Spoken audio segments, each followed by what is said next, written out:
Beim ersten Mal im Wolmart, ne, geht es ja gleich mal richtig an mit fetten Kalorienbomben. Ne? Und dahin geht es mit Kuchen weiter. Und eigentlich haben wir gerade bloß ganz fiesen Durst. Und hey, ist da Salat? Yes. Okay, Salat gibt es hier also auch. Naja, gut, hier mal auch Fehler.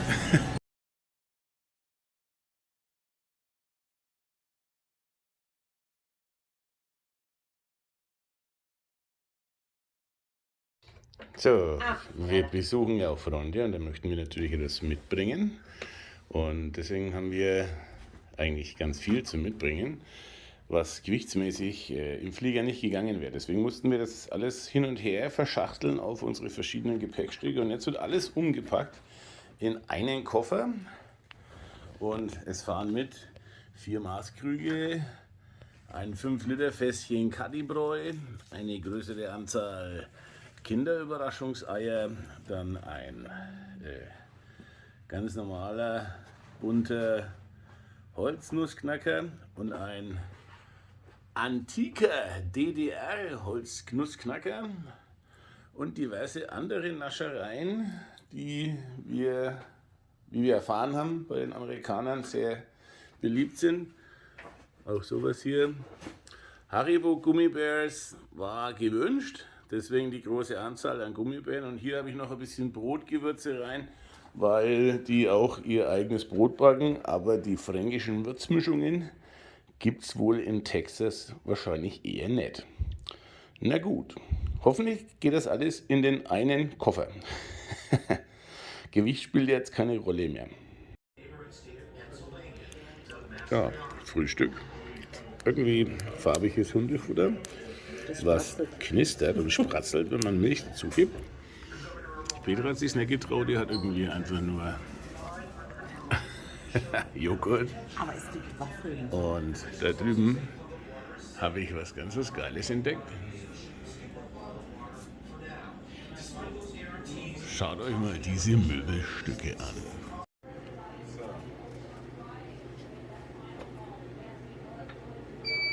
Am Buffet gibt es Waffeleisen und ich hoffe, dass das lecker ist. So.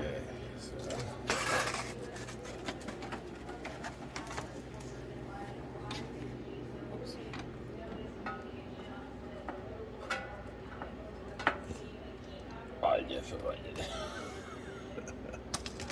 Und dazu gibt es Ahornsirup.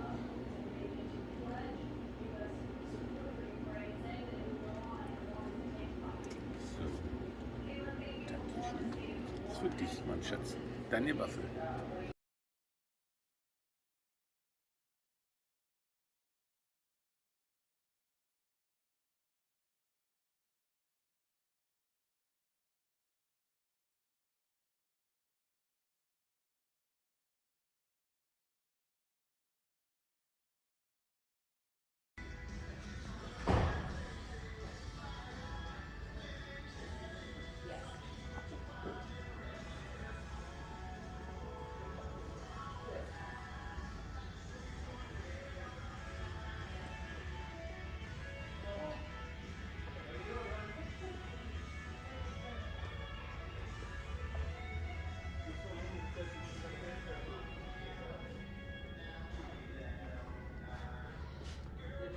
Und das ist nur die Ecke für die Damen.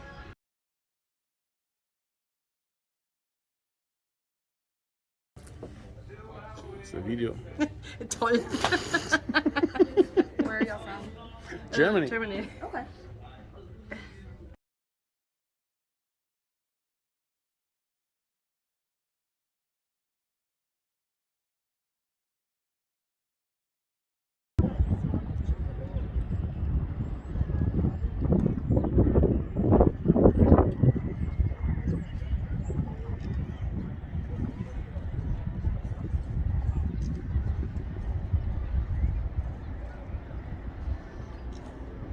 Schau mal.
Because every day we're celebrating over 133 years of Western history. We're mighty happy to have y'all here today. Folks, in a few minutes we're going to be having our world famous Cattledrive. Not at this time, but in a few minutes, our ground crew will ask everyone next to the curb, that's okay, ask you to stand up, okay? These are real steers, okay? And if they see you sitting down, they'll come right up to you. They weigh about 2,000 pounds. You wouldn't want them stepping on your toes, right? That would be horrible, okay? We also ask that you do not bend down to take a picture. Please don't put your foot out in the street because they will come up to you. In fact, they've been known to get up on the curb. If they come down the curb, they're taking a wide spot, okay? And we did a survey and found out it's easier to run from a standing position than it is sitting down. So in other words, we want to take care of you today, okay? Now folks, we got a lot of great things going on down here. Whether you're down here at Stockyards Station or you're down in Mule Alley, we got some great shops for you to go see. Of course, we got some good restaurants, good food, good cold beer, so check that out. Now folks, let's talk about our world famous Cattledrive. We started doing this in 1999 to celebrate 150 years of the fort being built. We never wanted to forget our history, okay? These cattle you see are world champion steers.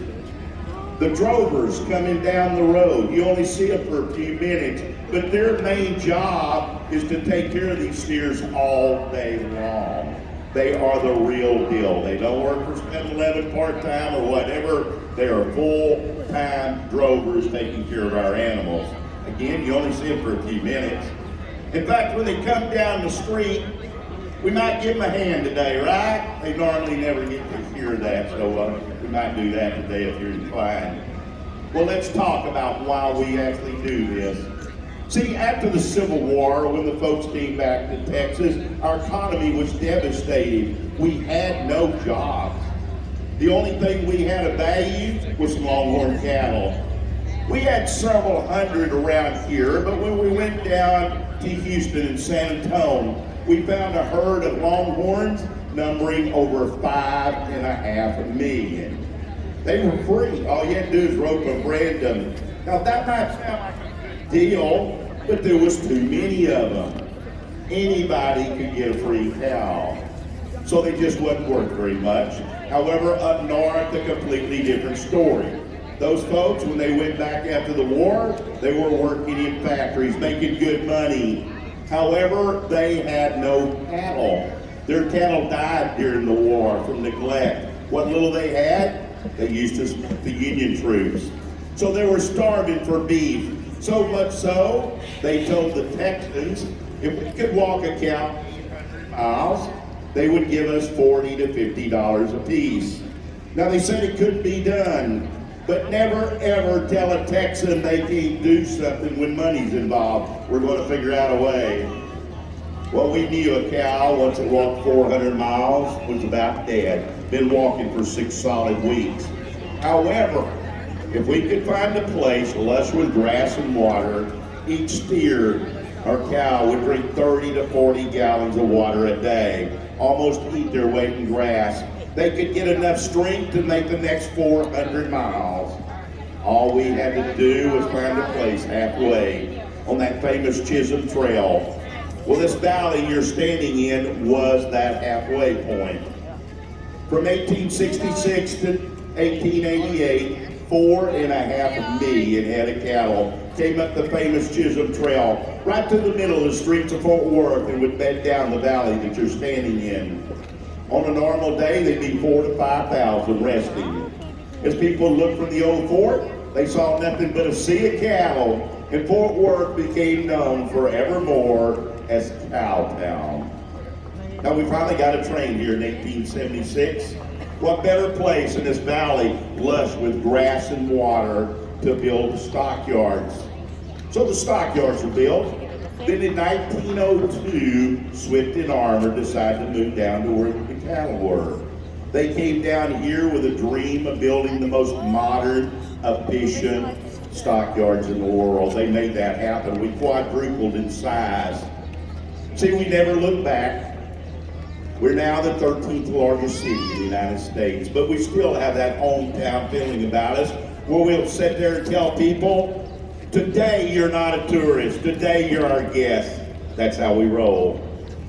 So I want you to let your imagination run wild, folks, in a few minutes when these cattle come down the street. Imagine each one of them representing 100. See, your normal cattle drive was 18 to 2,200. 2,200 cattle. It only took 10 drovers to move them. The average age of a drover, by the way, was 16 to 17 years old. Out of those 10 drovers, at least 5 of them would have been former slaves or black Americans. 2 or 3 would have been Mexican vaqueros. You'd also see people from Germany and Poland. And by the way, there were women on the cattle drive. Hollywood leaves that out, but they had to have a job too. In fact, the largest cattle drive ever was over 3,000 head, led by Marilyn Borland, okay? They need to make a movie of her.